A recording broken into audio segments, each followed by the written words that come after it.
இந்த வீடியோல நம்ம ஒரு ESP32 போர்டு தான் டிசைன் பண்ண போறோம். ஏன்னு பார்த்தீங்கன்னா, இப்போ உதாரணத்துக்கு நீங்க ஒரு காலேஜ் ப்ராஜெக்ட் பண்றீங்கன்னு வச்சுக்கங்களேன். அதுக்குள்ள நம்ம ESP32 ஒரு மாடியூலா வாங்கி போடுவோம். அந்த மாடியூலுக்கு அப்புறம் நம்ம வந்து நம்மளுக்கு என்னென்ன சென்சார்ஸ் வேணுமோ அத அட்டாச் பண்ணிப்போம். இப்போ நம்ம பண்ண போற போர்ட்ல எப்படி இருக்கும்னு பார்த்தீங்கன்னா, நம்ம ESP32 அந்த SOC சிப்ப வச்சுப்போம். அது கூட வந்து நம்மளுக்கு என்னென்ன பெரிஃபெரல்ஸ் தேவையோ ஆட் பண்ணிப்போம். பெரிஃபெரல்ஸ்னா என்ன சொல்ல வரேன்னா, உதாரணத்துக்கு இப்ப நான் வந்து ஒரு லைன் ஃபாலோ ரோபோட் பண்றேன்னு வச்சுக்கங்களேன். அந்த ரோபோட்டுக்கு பெரிஃபெரல்ஸா என்ன தேவைப்படும்? அந்த மாடியூல் இல்லாம கண்டிப்பா வந்து நம்ம ஒரு மோட்டார் டிரைவர் வைப்போம். அதுக்கப்புறம் அந்த சென்சார்ஸ் வைப்போம். Sensors in the sense ultrasonic சென்சாரா இருக்கலாம். இல்லன்னா வந்து பார்த்தீங்கன்னா, ஐஆர் சென்சாரா இருக்கலாம். நான் இப்ப அத வச்சு டிசைன் சொல்லிக் குடுக்க போறதில்ல. நம்ம வந்து டெம்பரேச்சர் ஹியூமிடிட்டி சென்சார் தான் வைக்க போறோம். ஸோ இந்த சென்சார் வந்து இன்பில்ட்டா ஒரு போர்ட்ல வச்சுருவோம். ஸோ அது கூட வந்து நம்மளோட ESP32 சிப் இருக்கும். இப்போ இது மொத்தமாவே ஒரு சிஸ்டமா இருக்கும். ஸோ அப்போ இந்த மாரி ஒரு ப்ராஜெக்ட் நீங்க வந்து டெமான்ஸ்ட்ரேட் பண்ணீங்கன்னா, இன்னும் கொஞ்சம் உங்களோட ரெஸ்யூம்க்கு ஆட் ஆனா இருக்கும். ஏன் நான் ESP32 ஸ்பெசிஃபிக்கா சூஸ் பண்ணேன்னு பார்த்தீங்கன்னா, ESP32 டிசைன் பண்ணது ரொம்ப ஈஸி. Compare to Arduino. ஏன் ஆர்டினோ வச்சு கம்பேர் பண்ணேன்னு பார்த்தீங்கன்னா, ஆர்டினோ பார்த்தீங்கன்னா, அந்த பெரிய போர்ட்ல 2 பார்ட்டா பிரிச்சிருப்பாங்க. ஒண்ணு வந்து புரோகிராமர் பார்ட். இன்னொன்னு வந்து நம்ம ஆர்டினோ மைக்ரோ கண்ட்ரோலர் இருக்கும். என்ன சொல்ல வரேன்னு பார்த்தீங்கன்னா, அந்த ஆர்டினோவ புரோகிராம் பண்ணதுக்கு நம்ம ஒரு புரோகிராமர்னு ஒரு ஐசி இருக்கும். அது கூட அதுக்கு தேவையான மெமரி இருக்கும். அதுக்கப்புறம் தனியா பவர் சப்ளை குடுக்க ஒரு தனி செக்ஷன் இருக்கும். ஸோ அது மட்டும் இல்லாம நான் கிறிஸ்டல் ஆஸிலேட்டர் ஆட் பண்ணணும். இந்த மாரி எக்ஸ்ட்ரா பெரிஃபெரல்ஸ் நிறைய ஆட் பண்ண வேண்டியது வரும். இது டிசைன் பண்ணது கொஞ்சம் காம்ப்ளிகேட்டா மாறிட்டே வரும். ஆனா ESP32க்குள்ளேயே எல்லாமே இருக்கும். அது புரோகிராம் பண்ணதுக்கு உள்ளுக்குள்ளேயே ஒரு புரோகிராமர் இருக்கும். உள்ளுக்குள்ளேயே ஒரு மெமரி இருக்கும். உள்ளுக்குள்ளேயே எல்லாமே இருக்கும். ஸோ நம்ம எக்ஸ்ட்ரா பெரிஃபெரல்ஸ் ஆட் பண்ண வேண்டியது என்னென்ன வரும்னு பார்த்தீங்கன்னா, நமக்கு என்னென்ன தேவையோ அத மட்டும் தான் நம்ம ஆட் பண்ற மாரி வரும். உதாரணத்துக்கு நான் எக்ஸாம்பிள் என்ன வச்சு சொல்லப் போறேன்னு பார்த்தீங்கன்னா, ஒரு டெம்பரேச்சர் அண்ட் ஹியூமிடிட்டி சென்சார் அத ஆட் பண்ணி காமிக்க போறேன். ஒரு எல்இடி ஆட் பண்ணி காமிக்க போறேன். ஸோ இந்த மாரி விஷயம்லாம் நம்மளே எப்படி ஆட் பண்ணிக்கலாம் அப்படின்னு தான் பார்க்க போறோம்.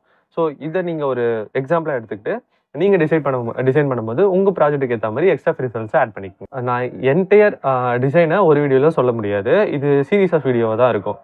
நான் வந்து என்ன பண்ண போறேன்னு பார்த்தீங்கன்னா, இந்த ஃபர்ஸ்ட் வீடியோல ESP32 பத்தி மட்டும் சொல்லப் போறேன். நான் இப்ப வந்து ESP32 டேட்டா ஷீட் ஓப்பன் பண்ணிக்கிறேன். இது என்ன சீரிஸ்ன்னு பார்த்தீங்கன்னா, S3 சீரிஸ். ஏன் S3 அப்படின்னு கேட்டீங்கன்னா, ஃபர்ஸ்ட் இதுல ஓவர்வியூலயே குடுத்திருப்பாங்க. இது வந்து ரொம்ப பவர் கம்மியா கன்சியூம் பண்ணும். ஸோ அது ஒரு ரீசன். பட் அது ஸ்டூடண்ட்ஸ் ப்ராஜெக்ட்ஸ் பொறுத்த வரைக்கும் நம்ம பவர் கன்சம்ப்ஷன்ஸ பெருசா பார்க்க மாட்டோம். பட் ஆனா ஒரு இண்டஸ்ட்ரிக்கு ஓரியன்டடா ப்ராஜெக்ட் பண்ணீங்கன்னா, பவர் கன்சம்ப்ஷன் ரொம்ப முக்கியம். ஞாபகம் வச்சுக்கங்க. அதுக்கப்புறம் வந்து பார்த்தீங்கன்னா, மெயின் ரீசனே நான் எடுத்ததுக்கு காரணம் என்னன்னு பார்த்தீங்கன்னா, இது வந்து வைஃபையும் சப்போர்ட் பண்ணும், ப்ளூடூத்தையும் சப்போர்ட் பண்ணும். அதுதான் பெரிய ரீசன். அதுக்கப்புறம் இந்த ஓவர்வியூல என்ன குடுத்திருக்காங்கன்னு பார்த்தீங்கன்னா, டூயல் கோர் ப்ராசஸர்னு குடுத்திருக்காங்க. அதுக்கு அர்த்தம் என்னன்னா, 2 ப்ராசஸர் வந்து இருக்கும். 2மே சைமல்டேனியஸ்லா அட் அ டைம்ல வொர்க் ஆகும். எதுக்குன்னு பார்த்தீங்கன்னா, ஒண்ணு வந்து நம்மளோட வைஃபை, ப்ளூடூத் ஏதோ ஒரு கம்யூனிகேஷன் வொர்க் ஆக போகுதுங்க இல்லையா? அந்த கம்யூனிகேஷன பெர்ஃபார்ம் பண்ணதுக்காக ஒரு ப்ராசஸரும், இன்னொன்னு வந்து நம்ம நார்மலா கோடிங் எழுதுவோம் இல்லைங்களா? அந்த கோட பெர்ஃபார்ம் பண்ண போறதுக்கு இன்னொரு ப்ராசஸரும் இருக்கும். நான் ரொம்ப சிம்ப்ளிஃபை பண்ணி தான் சொன்னேன். பட் அந்த மாரி தான் வொர்க் ஆகும்னு தெரிஞ்சுக்கங்க. நெக்ஸ்ட் வந்து அடுத்த பேஜ்ல பிளாக் டயகிராம் பத்தி குடுத்திருக்காங்க. இதுல நிறைய செக்டார்ஸா பிரிச்சிருக்காங்க. உதாரணத்துக்கு சொல்லணும்னா CPU அண்ட் மெமரி வச்சு ஒண்ணு பிரிச்சிருக்காங்க. நெக்ஸ்ட் வயர்லெஸ் மாடியூல்ஸ்னு ஒண்ணு பிரிச்சிருக்காங்க. அதுக்கப்புறம் செக்யூரிட்டி ஃபீச்சர்ஸ்னு ஒண்ணு பிரிச்சிருக்காங்க. அதாவது இது வந்து கிரிப்டோகிராஃபிக்கும் யூஸ் பண்ணலாம்.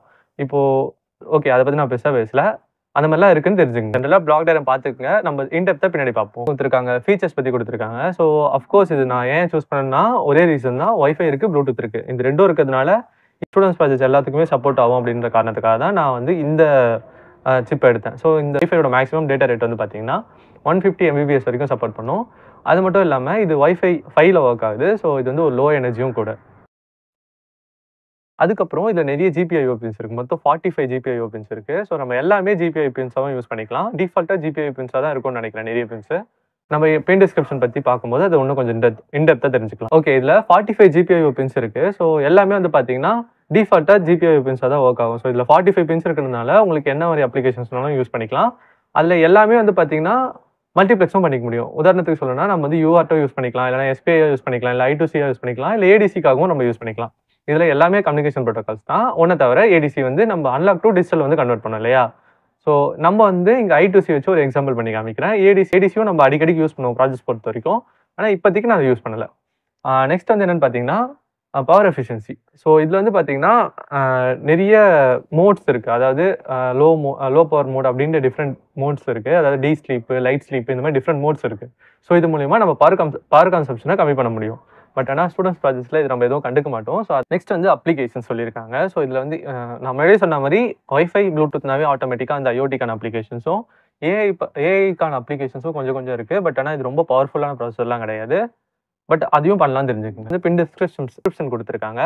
இதுல வந்து பார்த்தீங்கன்னா, முன்னாடியே சொன்ன மாரி ஜிபிஐ பின்ஸ்லாம் இருக்கு. அது இல்லாம பார்த்தீங்கன்னா, இந்த பின்ஸ மல்டிப்ளெக்ஸ் பண்ணி நம்மளால எஸ்பிஐயாவோ இல்ல ஏடிசியாவோ கன்வெர்ட் பண்ணிக்கலாம். இத பத்தி நான் கொஞ்சம் சொல்றேன். இப்ப வந்து மொத்தம் 2 ஏடிசி வந்து நம்மளோட சிப்புக்குள்ள இருக்கு. விச் மீன்ஸ் என்னன்னு பார்த்தீங்கன்னா, ஒரு ஏடிசி வந்து பார்த்தீங்கன்னா, நம்ம வந்து ஸ்பெசிஃபிக்கா குடுத்துட்டோம். யார்கிட்டன்னு பார்த்தீங்கன்னா, வைஃபை கிட்டயும், ப்ளூடூத் கிட்டயும். ஸோ அந்த ஏடிசிய நம்மளால யூஸே பண்ண முடியாது. ஆல்மோஸ்ட் நம்ம கம்யூனிகேஷனுக்குன்னு எதனா யூஸ் பண்ணோம்னா, அந்த ஏடிசிய நம்ம மறந்துடணும். அது யூஸே ஆகாது. நம்ம வேற எதனா ப்ராசஸ் பண்றோம்னும் போது தான் அந்த 2 ஏடிசியும் ஒண்ணா யூஸ் பண்ண முடியும். இப்போ நம்ம இந்த ஒரு ஏடிசிக்கு வருவோம். ஒரு ஏடிசி மட்டும் பார்த்தீங்கன்னா, 20 பின்ஸ்லேருந்து இன்புட் எடுத்துக்கும். விச் மீன்ஸ் வந்து பார்த்தீங்கன்னா, அட் அ டைம்ல ஒரு பின்லேருந்து தான் டேட்டா எடுக்கும். பட் ஆனா மல்டிப்ளெக்ஸ் பண்ணி நம்மளால 20 சேனல்ஸ்லேருந்து சைமல்டேனியஸா எடுக்கிற மாரி பண்ணிக்க முடியும். ஸோ அதனால ஒரு 40 பின்ஸ் வந்து அனலாகா சப்போர்ட் பண்ணும். பட் ஆனா அந்த ஒரு 20 பின் மட்டும் தான் பார்த்தீங்கன்னா, டிஃபால்ட்டா எப்பவுமே வந்து யூஸ் பண்ண முடியும். இன்னொரு 20 பின் வந்து பார்த்தீங்கன்னா, ஒருவேளை நம்ம வைஃபை யூஸ் பண்ணல, இல்ல ப்ளூடூத் யூஸ் பண்ணலன்னா, அந்த டைம்ல மட்டும் இன்னொரு 20 பின்ஸ யூஸ் பண்ணிக்க முடியும். அதுக்கப்புறம் வந்து பார்த்தீங்கன்னா, மிச்சம் எல்லாமே டிஜிட்டல் பின்ஸா யூஸ் பண்ண முடியும். டிஜிட்டல் பின்ஸ்னா ஒன்ஸ் அண்ட் ஜீரோஸ் அவ்வளோதான்.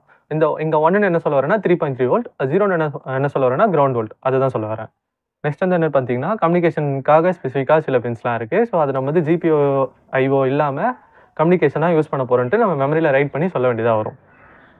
சில வேர்ட்ஸ் இருக்குங்க இல்லையா? அது எல்லாம் பார்த்தீங்கன்னா, நம்ம வந்து டிஃபால்ட்டா இந்த பின் இதுக்கு தான் அப்படின்னு குடுத்துட்டோம். ஸோ நம்ம இத வேற ஒரு ஃபீச்சரா யூஸ் பண்ணோம்னா, அதுக்கு வந்து நம்ம ஸ்பெசிஃபிக்கா ப்ரோகிராம் எழுதி தான் பண்ற மாரி இருக்கும். ஓகே. இத பத்திலாம் பேசியாச்சு. நெக்ஸ்ட் வந்து இத நான் அப்படியே ஸ்கிப் பண்ணிக்கிறேன். அதாவது இத பத்தி நான் ஒரு பின்னா ஒண்ணொண்ணா சொன்னேன்னா, ரொம்ப போர் அடிக்கிற மாரி இருக்கும். அதனால தான் நான் ஸ்கிப் பண்ணிக்கிறேன். நெக்ஸ்ட் வந்து பார்த்தீங்கன்னா, சிபியூ பத்தி, மெமரி பத்தி கொஞ்சம் பார்க்கலாம். ஸோ நான் முன்னாடியே சொன்ன மாரி, இது வந்து டூயல் கோர் ப்ராசஸர் இல்லையா? ஸோ நான் என்ன ரீசன் சொல்லிட்டேன். ஸோ அவ்வளோதான் சொல்லி குடுத்துருக்காங்க இங்க.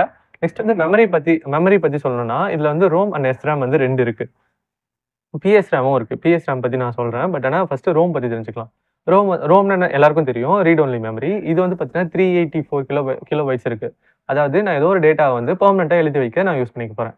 மோஸ்ட்லி இது எதுவா இருக்கும்னு பார்த்தீங்கன்னா, இப்போ வந்து நான் ஒரு கோட் எழுதுறேன். இந்த கோட நான் இதுதான் பண்ணணும் அப்படின்னு சில விஷயம் அந்த ப்ராசஸருக்கு தெரியணும் இல்லையா? ஸோ அதெல்லாம் இதுதான் பண்ணணும் அப்படின்னு இதெல்லாம் இதுதான் பண்ணணும். கிட்டத்தட்ட பார்த்தீங்கன்னா, ஒரு ஆப்பரேட்டிங் சிஸ்டம் மாரி. நான் இங்க ஆப்பரேட்டிங் சிஸ்டம்னு சொல்ல வரல. பட் இருந்தாலும் அந்த மாரி தான்.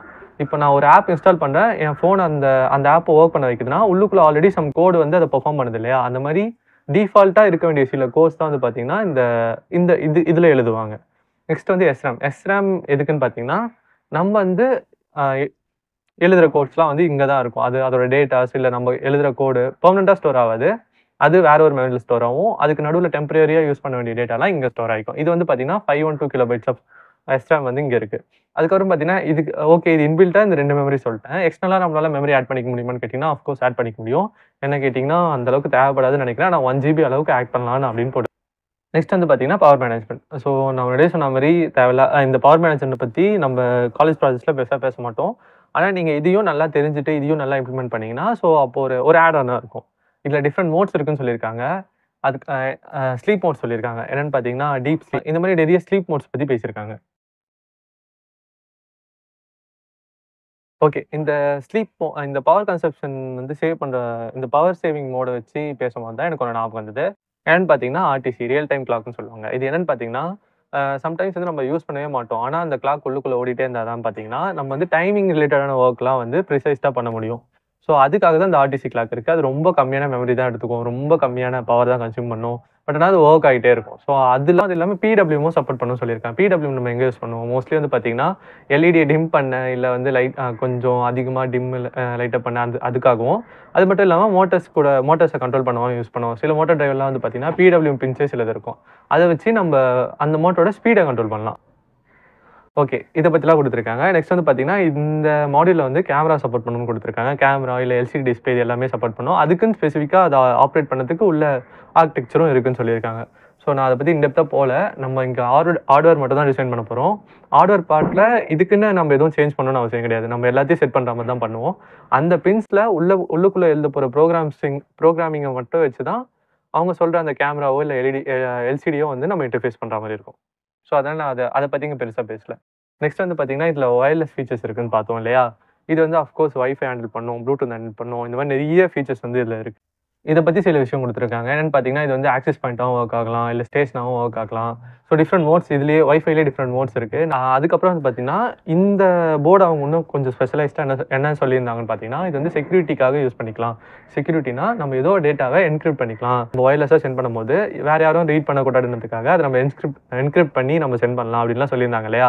இது என்னென்ன என்கிரிப்ஷன்லாம் யூஸ் பண்ணிக்கலாம் அப்படின்னு பார்த்தீங்கன்னா, ஏஇஎஸ் என்கிரிப்ஷன், ஃபிளாஷ் என்கிரிப்ஷன். அதாவது உள்ளுக்குள்ள இருக்க மெமரி என்கிரிப்ட் பண்ணிக்கிறது. அதுக்கப்புறம் நம்ம போற டேட்டாவ என்கிரிப்ட் பண்ணுறது.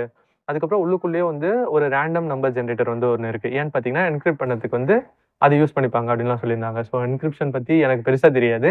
பட் ஆனா அதெல்லாம் பண்ணலாம் அப்படின்னு சொல்றாங்க. அதுக்கப்புறம் வந்து பார்த்தீங்கன்னா, எலக்ட்ரிக்கல் கேரக்டரிஸ்டிக்ஸ் வந்து குடுத்துருக்காங்க. எலக்ட்ரிக்கல் கேரக்டரிஸ்டிக்ஸ் பொறுத்தவரைக்கும் பார்த்தீங்கன்னா, மேக்ஸிமம் 3.3 வோல்ட்ட தாண்டிறாதீங்க. அதுதான் நம்மளோட இம்பார்ட்டன்ட் பார்ட் இல்லையா? ஸோ இதெல்லாம் இங்க தாண்டிடக்கூடாது. அதுக்கப்புறம் பார்த்தீங்கன்னா, டெம்பரேச்சர் ரேஞ்ச் குடுத்துருக்காங்க. -40 டிகிரிலேருந்து 105 டிகிரி வரைக்கும் ஆப்ரேட் பண்ணலாம்னு சொல்லியிருக்காங்க. இந்த டிகிரி இதில நம்ம எங்கேயுமே பெருசா தாண்டிட மாட்டோம். நம்ம வந்து ஒரு 25லேருந்து 40 இல்ல மேக்ஸிமம் 50 தான் போவோம். அ கு அத தாண்டி எங்கேயும் பெருசா போவாதுன்னு நெனைக்கிறேன். நான் ரூம் டெம்பரேச்சர் ரூம் டெம்பரேச்சர்ல தானே பண்றேன். ஸோ அத தாண்டி எங்கேயும் பெருசா போகாது. தெரிஞ்சுங்க நம்மளுக்கு கரண்ட் எவ்வளோ கன்சியூம் பண்ணும், அது மட்டும் இல்லாம வோல்டேஜ் எவ்வளோ எடுக்கும். ஸோ இது 2த்த வச்சு தான் நம்ம எல்டிஓ டிசைன் பண்ணுவோம். நம்ம எல்டிஓ டிசைன் பண்ணும்போது இத பத்தி இன்னும் டெப்த்தா பார்ப்போம். நெக்ஸ்ட் வந்து ஆர்எஃப் அண்ட் ப்ளூடூத் ஸ்பெசிஃபிகேஷன்ஸ் பத்தி குடுத்துருக்காங்க. ஸோ இங்க ப்ளூடூத் வந்து மேக்ஸிமம் எவ்வளோ டேட்டா ரேட் வரைக்கும் சப்போர்ட் பண்ணணும்னு பார்த்தீங்கன்னா, 125 கிலோபைட்ஸ் ஆஃப் டேட்டாலேருந்து 2 எம்பிபிஎஸ் வரைக்கும் மேக்ஸிமம் டேட்டா ரேட் சப்போர்ட் பண்ணணும். அத சொல்ல மறந்துட்டேன் அங்க வைஃபை சொல்லும்போது. ஸோ அதனால இப்ப சொல்லிக்கிறேன். மிச்சபடி இது எப்படி பேக்கேஜிங் பத்தி குடுத்துருக்காங்க. இதுவும் ரொம்ப முக்கியம். ஏன்னா நம்ம வந்து கடைசில அந்த பேக்கேஜ் தானே எடுத்து நம்ம சால்டர் பண்ண போறோம். ஸோ அதனால இந்த டைமென்ஷன்ஸ்லாம் முக்கியம். பட் ஆனா நம்ம இங்க கீகேட்ல தான் டிசைன் பண்ண போறோம்ன்றதுனால, இத பத்தி நம்ம பெருசா தெரிஞ்சுக்கணும்னு அவசியம் இல்ல. நம்ம வந்து லைப்ரரி அப்படியே இம்போர்ட் பண்ணி, அங்கருந்து அந்த காம்பவுண்ட் அப்படியே தான் பிளேஸ் பண்ண போறோம். ஸோ அதனால பெருசா எதுவும் இருக்காது. So okay. இவ்வளோ தான் இதோட ஓவர்வியூ. நம்ம வந்து டிசைனிங் பார்க்க இப்படி தான் இருக்கும். ஸோ இத பத்தி தெரிஞ்சுக்கங்க. மிச்சபடி நம்ப ஒண்ணொண்ணா ஒரு செக்ஷனா கொஞ்சம் தெரிஞ்சுக்கிட்டு, அதுக்கப்புறம் லாஸ்ட்டா ஒரு வீடியோல ரவுட்டிங்கும் பிசிபில எப்படி டிசைன் பண்ணலாம் அப்படின்ற ஒரே வீடியோவா முடிச்சுக்கலாம். ஓகே.